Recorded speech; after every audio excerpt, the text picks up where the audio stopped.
164,000 people voted over the weekend as the poll sites open for day 3 of early voting. Let's take a look.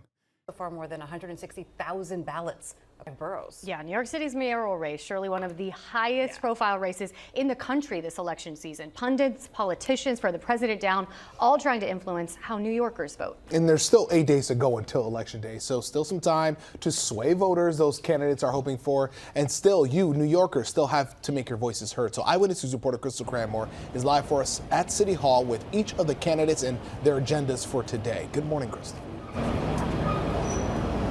Good morning. Well, it's actually expected to be a busy week ahead as the candidates work to appeal those voters who are still undecided. But those who do know actually locked in their votes just a short while ago here at the Borough of Manhattan Community College. Take a look inside. This is how it looked when polls opened around 9 o'clock this morning. This is the third day of early voting after Elections Day. There was a large turnout this weekend. Now, the candidates pulled out all the stops to secure the votes they needed. This was a rally for Assemblyman Zohran Mamdani in Queens, Forest Hill Stadium in Queens last night, where about 10,000 people were in attendance. Senator Bernie Sanders and Congresswoman Alexandria Ocasio-Cortez and other key Democratic forces in New York got on stage and championed Mamdani.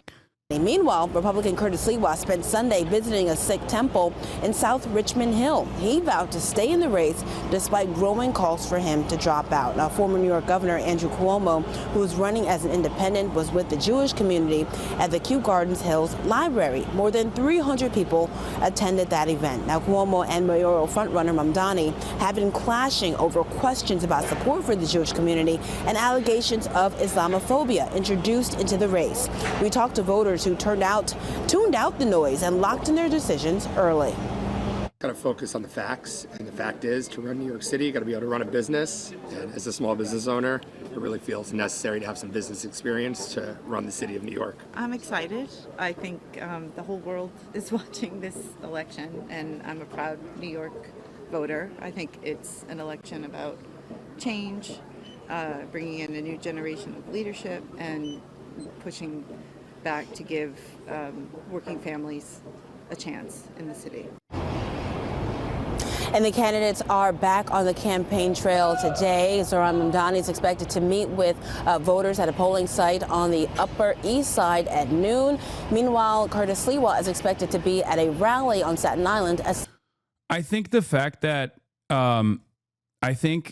the Democratic machine is not actively stamping out Andrew Cuomo's viability by consistently running he claims to be a Democrat, but he's working to be a spoiler, is actually unimaginably bankrupt. Like, it is so crazy that the establishment Democrats are not united behind Zohran and actively trying to cut away at the machine that Andrew Cuomo still is utilizing with his name recognition, with his experience in New York politics at the state level. The very fact that every single Democratic New York politician isn't severing that tie is yet another glaringly obvious example that they too see not just Zohran, but this movement as a serious threat.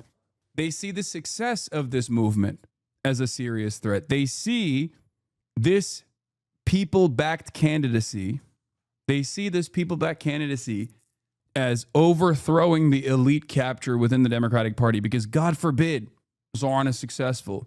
God forbid other openly socialist candidates are successful elsewhere. Then all of a sudden, all of their lobbyist funds and all of their corporate capture will dry up. This is why it's extra important to consistently get people on board no matter what. You think so? I mean, yeah, 26 billionaires have poured over $22 million into stopping Zohran Mamdani's campaign for New York City mayor. Bloomberg, Ackman, Walton, Wynn, Lauder. The list reads like a billionaire panic roll call. They're not donating out of civic duty. They're defending a system that's finally being challenged. So this is perhaps one of the most consequential moments where every single person, instead of like putting the crosshairs on their viable allies should suck it up and try to fight back, because this is not a given. It's not a given. It's not over, and it won't be over even when Zohran wins. Okay, and yeah, here are some scary numbers to look at if you want to light the fire under your ass. Cuomo has cut Mamdani's lead to 10 points. Suffolk poll of New York City voters. Now, it's not the best poll. I believe it's like 500 people, but Suffolk poll of New York City voters, 1023 to 1026. September poll in parentheses. Before this is before the Eric Adams endorsement, show Mamdani going from 44 to 45, but Cuomo going from 34 to 25. Wait, what? Or sorry. 45 to 44, dipping in 1 point. And Cuomo going from 25 to 34. Sliwa going from 9 to 11. Okay. Sliwa's second choice shows 36% at Cuomo and Mamdani at 2%. Now, the thing is, from what I understand, I've been reading a little bit about what Adam Carlson has been talking about as a pollster. They are one of the biggest problems with polling in general is that they're too reliant on previous voter patterns in order to develop projections, right? And even when they're actually adjusting for who goes out to vote. Now, when they do that, it's very difficult for them to put together an adequate sampling size or adequate weight on certain groups. One of the most famous examples of this is the Muslim vote in New York City. The Muslim vote in New York City has been historically underpolled because they've been historically underrepresented. And the suspicion is that a big part of the reason why the polls underestimated Zohran's success in the primaries was because they had not weighed the mobilization from Muslim communities within New York. Even with the limited amount of organizational tools that they had, even though it was a crazy door-knocking operation, the limited amount of name recognition that this candidacy had, as opposed to right now. So what Adam Carlson says about this poll is basically Cuomo picked up on most of Adams' previous 8% support in the Suffolk September poll, and undecideds inched down. But the closest margin, Mamdani plus 10 of any publicly released poll since August. If we look at the rest of the polls, Mamdani up 18, AARP showing Mamdani up 14, Fox showing Mamdani up 24, Quinnipiac showing Mamdani up 14, Suffolk showing Mamdani up 20, CBS showing Mamdani up 15, Marist showing Mamdani up 21, and Emerson showing Mamdani up 15. So we shall see. And New York Times has an aggregate of all the polls as well. Caroline Solar, polling researcher at the New York Times, says as early voting begins and 1 week remaining until Election Day, Zohran Mamdani, Democratic candidate, maintains a double-digit lead over Andrew Cuomo. A new Suffolk University poll shows Mamdani ahead 44% to 34% with Curtis Sliwa, the Republican candidate, at 11%. That's down from a 20-point Mamdani lead in Suffolk's September survey. The tightening follows Eric Adams' decision to drop out and endorse Cuomo, who has tried in recent weeks to consolidate opposition to Mamdani by courting more conservative-leaning voters. Sliwa has refused calls to exit the race, and Mamdani has held a steady lead in October polls, even clearing 50% in the Beacon Research poll earlier this month. This is why they so aggressively tried. This is why they bought Eric Adams and made Eric Adams endorse Andrew Cuomo. And this is why they were so aggressively trying to get Curtis Sliwa to drop out.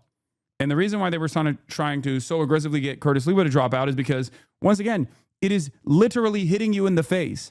Even modest social democracy is a life or death style threat for all of the Capitol owners and even establishment Democrats as well.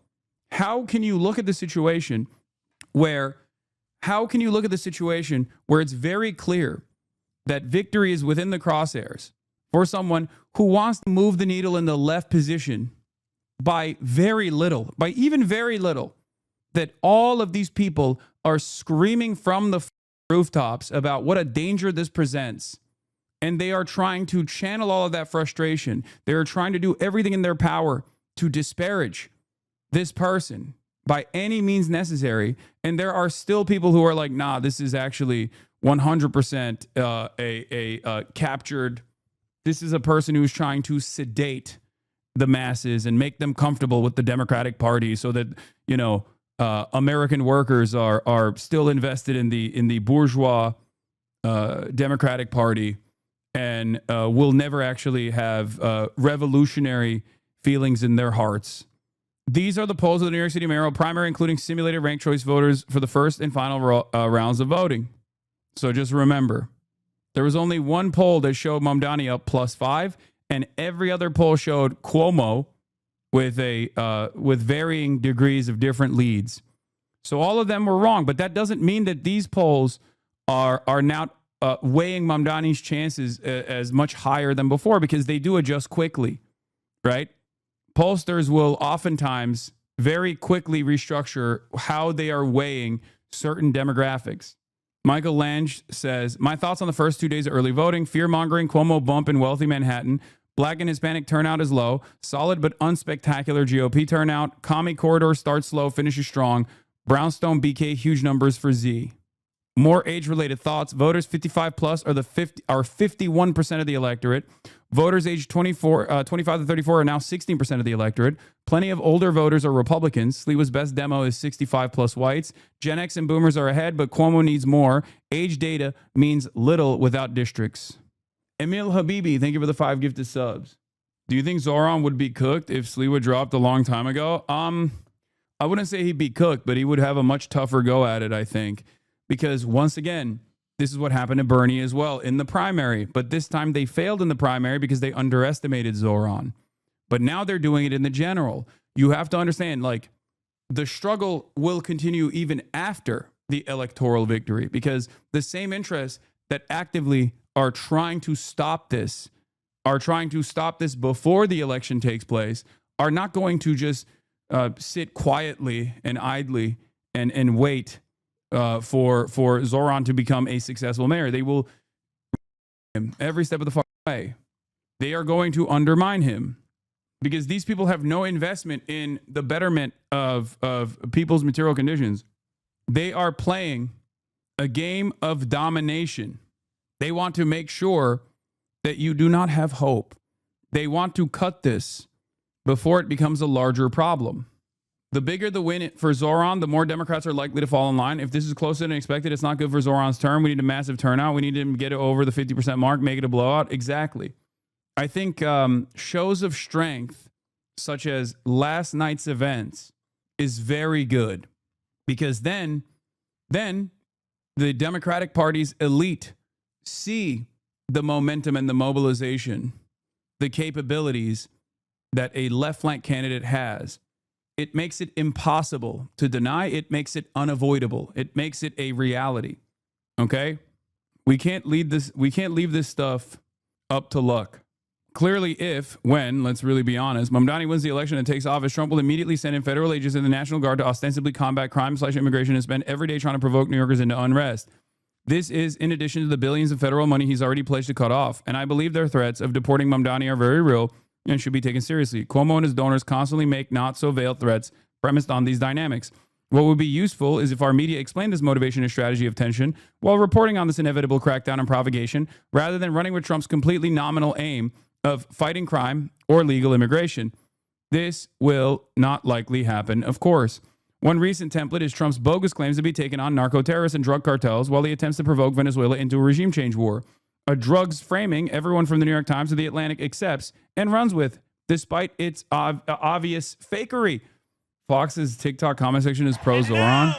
As we stand on the precipice of taking this city back from corrupt politicians and the billionaires that fund them, let our words ring out so loud tonight that Andrew Cuomo can hear them in his $8,000 a month apartment.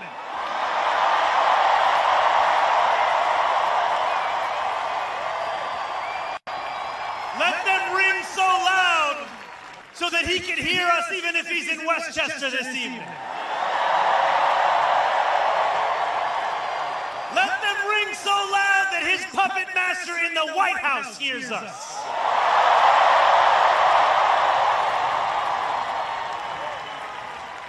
New York is not for sale. And now, as we stand.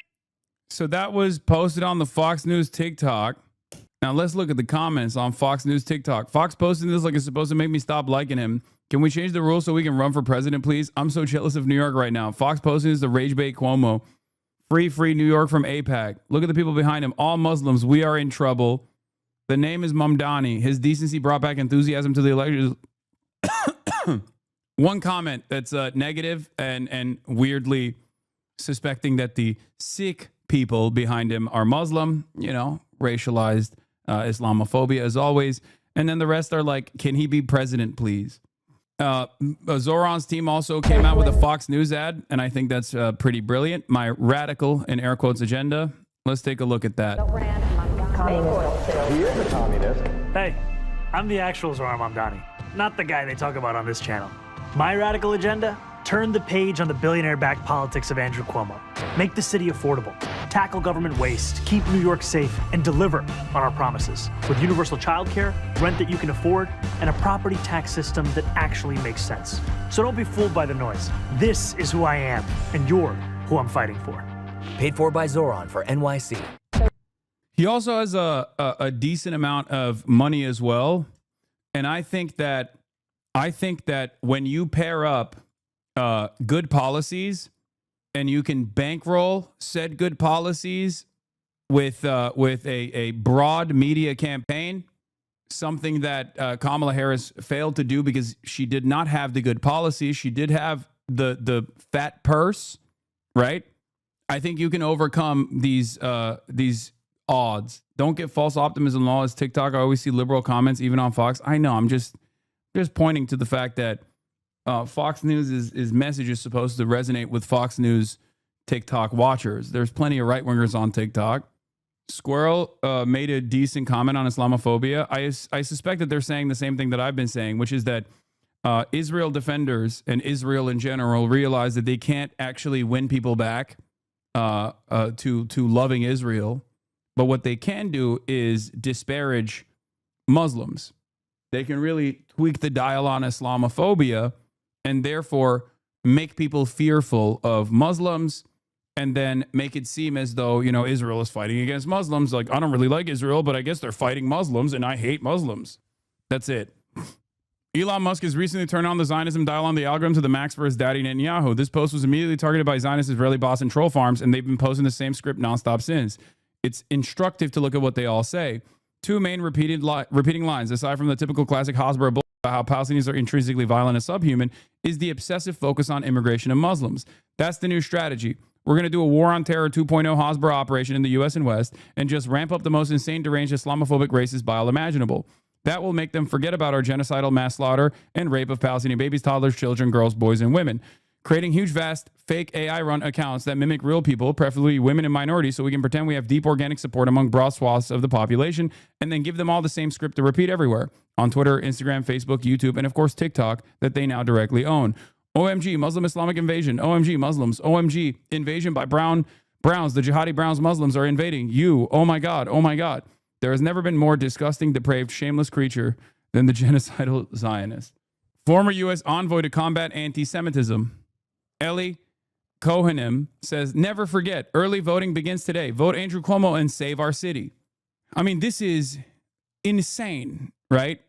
Anyone flippantly posting images like this for clout is a fool. Everyone I know lost someone that day. I still have nightmares about what I saw. Nearly 50,000 first responders and others now suffer from 9/11 linked cancers. Our pain isn't your cannon fodder, because only Zohran Mamdani has the right to evoke 9/11. You know, his aunt got mean looks on the subway. What's ghoulish is the people who would vote for a guy who campaigns with the unindicted World Trade Center co-conspirator anywhere near City Hall who seem to have forgotten 9/11. Like, this is such a psychotic reaction to a guy who has nothing to do with 9/11, obviously, duh, but happens to be Muslim. He was an 8-year-old Muslim boy in New York when 9/11 happened. He too also suffered the trauma, as many New Yorkers did. It's insane that they would turn around and make it seem as though he is responsible for 9/11 or will do another 9/11. How is this not political suicide? Because you can get away with being as you want to Muslims in general. I know you meant this to be racist against Mamdani, but this most likely reads like vote Cuomo or else we'll do another 9/11. Matt Lieb. Boomers still want to hold on to 9/11 like Gen Z and the younger generation don't give a fuck about it at all. It happened 24 years ago. It's like them wanting us to cry over the Titanic. Yeah, but that's besides the point because boomers still are a viable voting bloc. You and Zohran were 10 on 9/11, not 8. Okay, my bad. 10. 10 years old, okay? Jesus Christ. What difference does it make? Oh, 10, that changes everything. Okay. What's also making me go crazy is that Zohran has said nothing even remotely anti-Semitic, nothing that you can even remotely call into question as being anti-Semitic, and yet they keep saying he's anti-Semitic because he's Muslim and also anti-Zionist. All right? Meanwhile, Andrew Cuomo is unimaginably racist, unimaginably Islamophobic, and yet no one turns around and goes, hey, man, what the f*** are you doing? No one calls into question that the city with the largest number of Muslim voters, right? And the guy running for mayor is directly calling harm upon 1 out of every 8 New Yorkers who happen to be Muslim. Zohran hasn't said anything anti-Semitic, and yet they write a million think pieces about how him being, brown is very scary for the Jews in New York, even though the Jews in New York are basically 50-50 split down the line with 2/3 under the age of 35 voting for Zohran, right? It is utter lunacy, man. It is utter lunacy. I hate it. Anyway, let's look at Morning Joe. Morning Joe has fallen. Joe Scarborough bends the knee to Mamdani.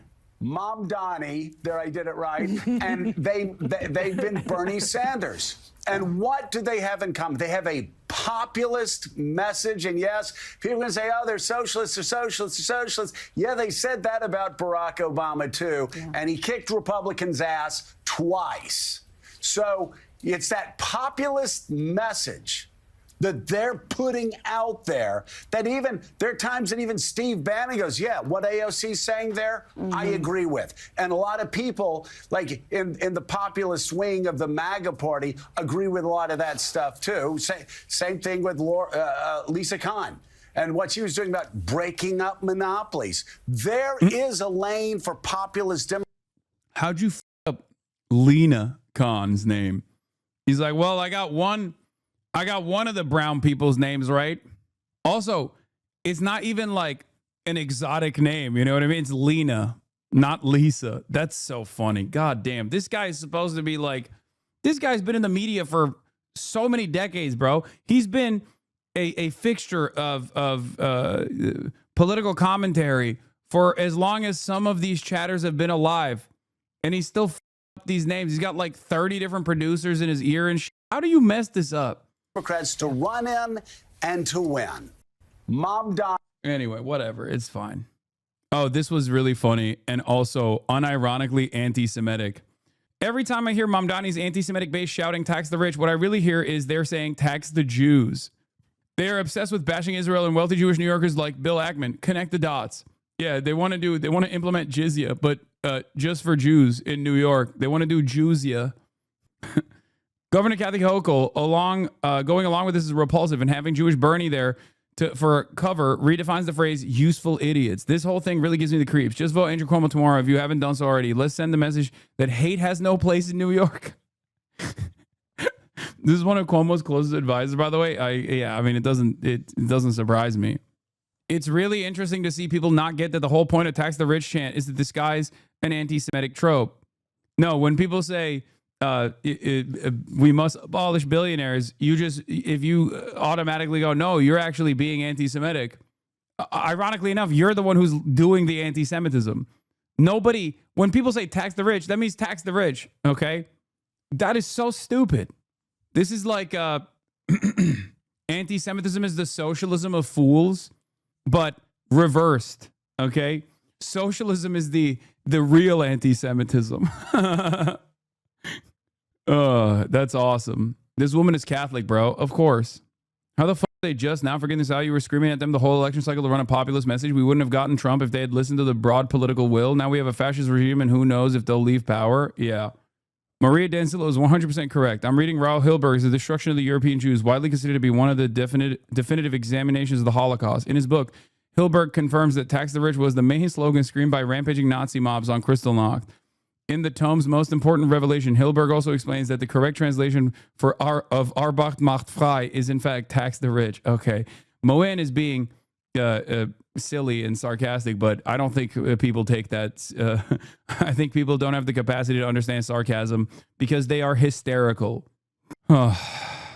Anyway, in the past, Governor Hochul has called raising most taxes, even on the wealthy, a hard no. She softened the stance today, saying, I have a lot of calculations to do, Hochul says. There's a lot of popular phrases out there, but I'm open to trying to help people who are struggling. Update, Jane Goodman, a spokesperson for Hochul, says the governor's position has not changed. She's not open to raising income taxes, Goodman said in a text. Now, the reason why she's actually softening her position, for the record, is because she went out there. She knows she needs the Zomentum. She knows she needs the DSA. She knows that Zohran has captured the attention of many New Yorkers. And for her reelection, she's going to need those voters. So she came out last night. She came out last night and spoke in front of the crowd. And the crowd wasn't necessarily booing her, but you're scarily chill this stream. Yeah, because once again, I was out there with my people. I was out there with you. That's why. That's why I'm chill, because I was reminded once again that a lot of the background noise on the internet might make it seem like it's the only true narrative that you hear. But in fact, most people in the fucking real world are not worried about any of the dumb, nonsensical drama or any other shit. They just want their lives to improve, and they want to hold on to a glimmer of hope. And this campaign represents that for them. They're not going, well, Zohran has retriangulated his position away from avowed anti-Zionism, and therefore he has betrayed the revolutionary sentiment or whatever. Like, they're not doing that. They're just going, hey, man, this is cool. We finally have a semblance of hope here. Open Presents, thank you for the 100 bones. But that's why I'm chill. Every time I touch grass, every time I touch grass, every time I'm surrounded by people in the real world, I am reminded that a lot of the stuff online is so algorithmically boosted. It recenters my focus. It helps me. It revitalizes me. It emboldens me.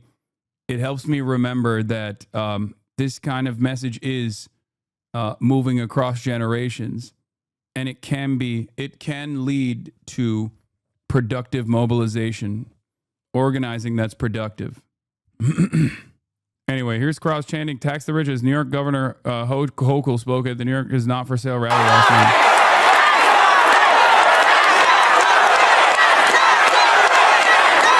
Also, look at this crowd, by the way. They were trying to say, like, oh, there's all white guys in the crowd. It's all white men. First of all, figure it out. Is it a good thing or a bad thing that there's white men in the movement? Okay? Because I thought the Democrats had moved past that point where they were like, how do we get the white men?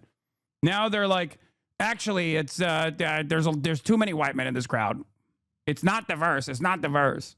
You know, this is a very diverse crowd because New York is a very diverse city.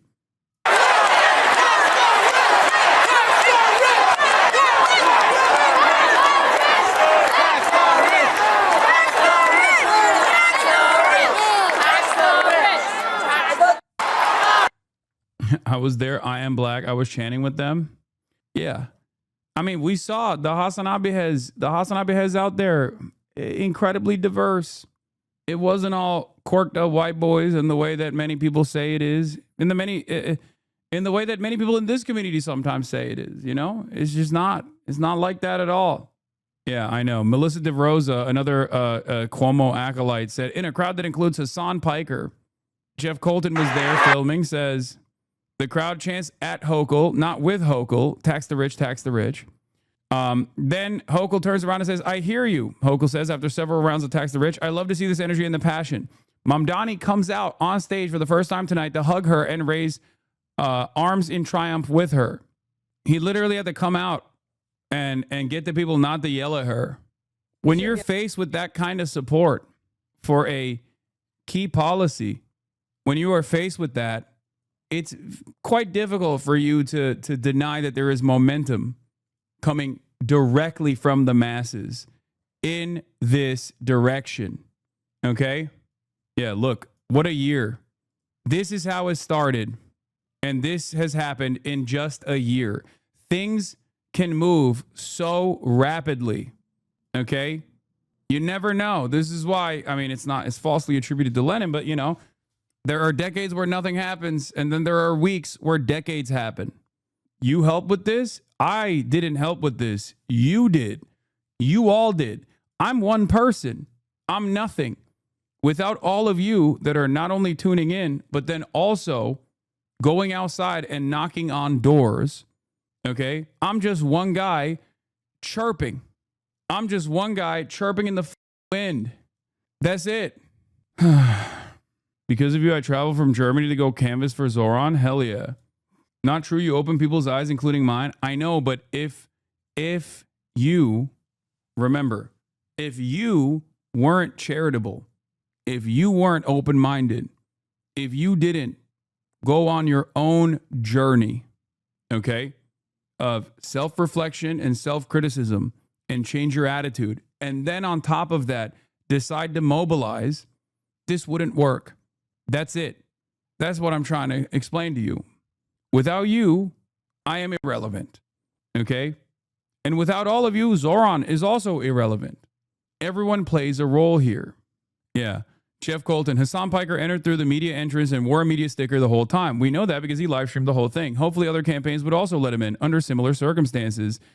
NWS, this guy, not even a fan of mine, okay, not even a follower, says, imagine telling Andrew Cuomo at the peak of his 2020 COVID press conference hype that in 5 years he'd be making a desperate attempt to save his failed campaign by focusing his closing message on his opponent's association with a Twitch streamer. That's how stupid it is. And sometimes we get swept away by narratives that people in positions of prominence really try to focus on, really dial in on. But it is crazy. It's also crazy because, like, back then, I was wearing, ironically, the Cuomo Fauci hat all the time, talking about how stupid it is that Democrats were fantasizing about Andrew Cuomo. If you recall, if you were back here in 2020, I would routinely make jokes about how much liberals talked about Andrew Cuomo. Back then, I was still ripping into Andrew Cuomo for playing a formative role in crippling the New York City health infrastructure, the New York State health infrastructure, by offering goodies to his Republican allies in Albany so that he can maintain his grip of power, and how much that led to the demise of New Yorkers during COVID. I was saying it back then too. And it's crazy that, like, now virtually every New Yorker is aware of this, regardless of how they felt about Andrew Cuomo back then. Yeah, the Cuomo-sexuals, if you remember. Really dumb question, but why is Cuomo running in the first place? What does he stand to gain? He wants to restart his failed political career, and he thought he could do so by running for a less powerful position. That's it. He wants to regain the confidence of the New York political machine. New Yorkers in the know have always shit on Andrew Cuomo for everything that he's done, using the power of the governor's office to basically destroy its left flank, to solidify New York as an establishment Democratic stronghold. Yeah, here it is. Here's my Cuomo Fauci 2020 hat. Of course, I was wearing it ironically while making fun of Cuomo, but do you still have it? Yeah, I do.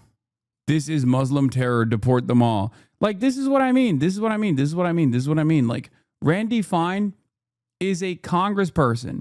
No censures demanded, and no censure will ever come for him when he says that about 40,000 American citizens. Can you imagine if there was like not even a pro-Israel rally, but like a Jewish a Jewish day, right? where you had a bunch of Jewish Americans that were doing a parade or something, okay? Not a pro-Israel parade, just a Jewish one, right? And then Ilhan Omar was like, we got to get these Jews out of here. That would obviously never happen because she's not an anti-Semitic person, contrary to how they try to present her. But it's nutty.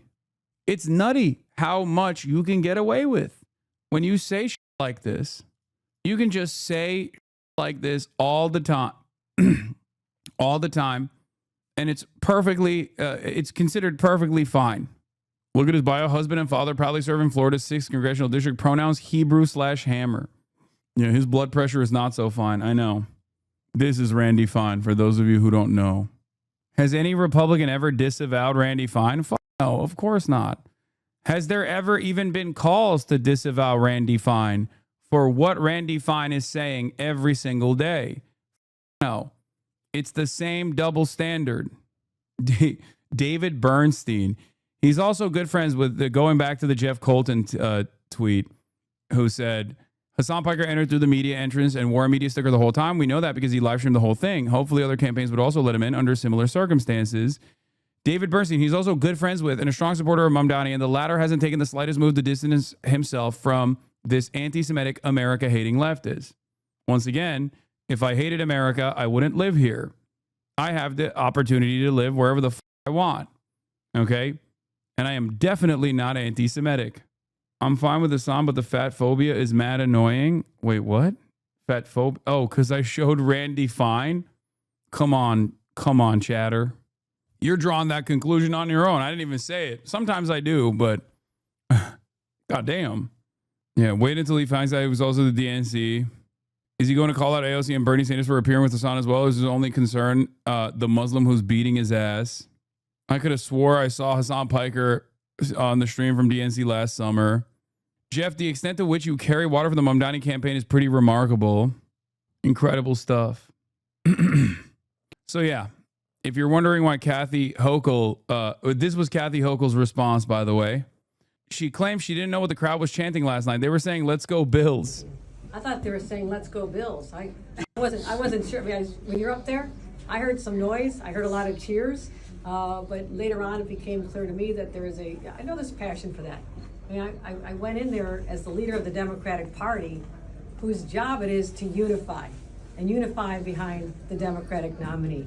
I love the energy out there. I told them that. And I want to do is bottle all that up, use it in a few days, but take that to Long Island and the Hudson Valley and make it to you. Dude, Democrats have a little bit of an authenticity problem, just a little bit. Perhaps it's because they're so busy trying to destroy a candidate that is seen as authentic.